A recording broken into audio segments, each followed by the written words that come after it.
উঠে গেছি, আমি বামে যাব, বামে একটু আমি তেল নেব, এই পাম্পে যাব। ওকে, পাম্পে চলে আসলাম। এই পাম্প থেকে সাধারণত তেল নেওয়া হয় না, বাট অন ইমার্জেন্সি তেল নিব।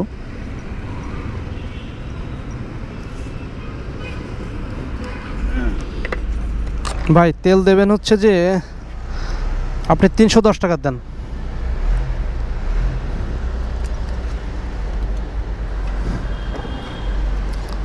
$310।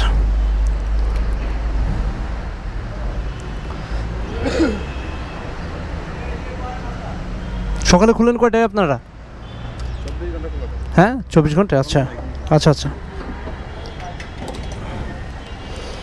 পাম্পটা 24 ঘন্টায় খোলা থাকে। 310 টাকার তেল, 310 টাকা তেল নিয়ে নিলাম। এই যে ভাইয়া,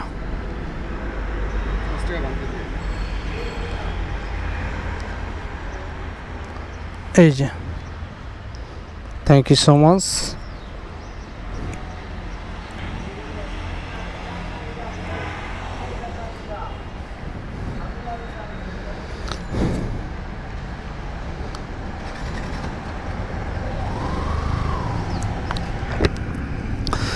তেল নেওয়া শেষ। আমি সাধারণত 100, 200, 300 টাকা তেল নিই না, বাট এখন তেল নিলাম এই কারণে যে আমার বাইকটা সার্ভিসিং করতে হবে। ক্লাসটা অনেক হার্ড হয়ে গেছে, খুবই হার্ড হয়ে গেছে, অ্যাক্সিলারেশনটা খুব হার্ড হয়ে গেছে। আমি সার্ভিসিং করব এই কারণে তেল বেশি নিলাম না, তেল সার্ভিসিং করে তারপরে তেল নিব। যখন সার্ভিসিং করি তখন গাড়িতে যদি তেল কম থাকে মিনিমাম একটা তেল আমি রাখি। আর কখনোই আমি আমার বাইকে 2 দাগের নিচে কখনো তেল যেতে দিই না, সবসময় তেলটা বেশি বেশি রাখি। এটা আমি শুরু থেকেই করি। আমার দুইটা বাইকে একদম তেল মোটামুটি রিজার্ভ থাকে। রাস্তা দেখেন, শুক্রবারের রাস্তা, শুক্রবার এবং অফিস ডেতে মধ্যে যে পার্থক্য, সেই পার্থক্যটা আজকে বুঝতে পারতেছি। সকালে সাধারণত খুব কম বেরোনো হয়, অফিস টাইমে সাধারণত বের হই। মানে এই রাস্তা এরকম, এটা কল্পনা করা যাবে না। আর বাইকটা অনেকদিন সার্ভিসিং করি না, তারপরেও খুব আরাম লাগতেছে। এই গাড়িটা টানলে সেই রকমের আরাম লাগে।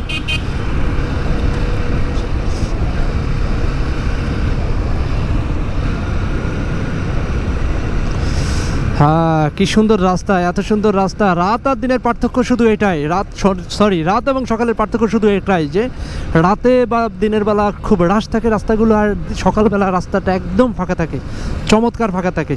বেশ একটু ঠান্ডা ঠান্ডা বাতাস লাগতেছে। আগারগাঁও মেট্রো রেলে চলে আসছি, ঠান্ডা বাতাস লাগতেছে, কিছু করার নেই, আমাকে তো যেতেই হবে। আমি যাই প্রতিদিন, যেখানে দুধ আনতে কেরানীগঞ্জের অনেক দূরে চলে যায়, সেই জগন্নাথপুর বাজার পর্যন্ত, অনেক অনেক অনেক দূর। বসিলা ব্রিজ থেকে সেটা অনেক দূরে। আমি যাব সামনে আমার আগারগাঁর ভিতর দিয়ে, শেরেবাংলার পাশ দিয়ে আমি চলে যাব আসাদ গেটের দিকে।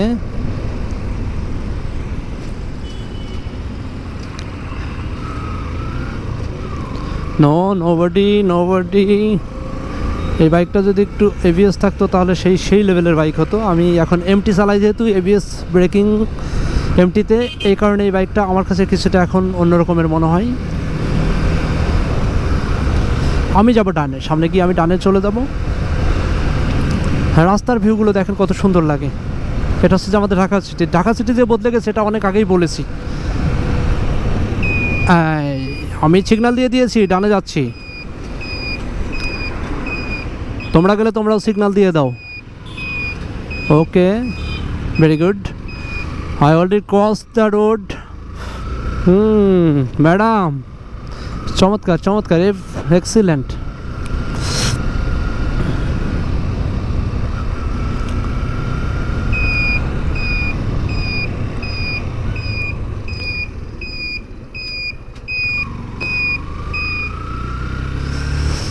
হো নির্বাহী প্রকৌশলীর কার্যালয়। হো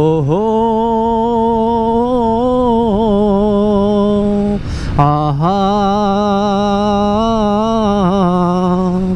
হো আহা। আমি যাব ডানে, গাড়ি ঘোড়া নাই, একদম ক্লিয়ার। এত খেলোয়াড়, এত বাচ্চারা, পোলাপানরা সবাই খেলতেছে, এটা এর আগে কখনো এরকম দেখি নাই। বিকালের সাইডে যখন আসি, বিকালে এরকম খেলার পোলাপান পাওয়া যায় না। আজকে শুক্রবার, ছুটির দিন, এই কারণে হয়তো খেলার মতো পোলাপান বেশি আসছে। এমটি চলে গেলো, এমটি সামনে এমটি টানই আলাদা, এমটির ভাবই আলাদা।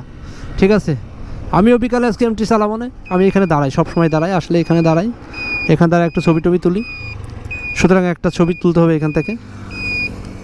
ওরে বাবা, এক্সেসার চলে গেলো, এমটি চলে গেলো। এটা হচ্ছে শেরেবাংলা কৃষি বিশ্ববিদ্যালয়, লাইব্রেরি ভবন দেখা যাচ্ছে, প্রশাসনিক ভবন দেখা যাচ্ছে।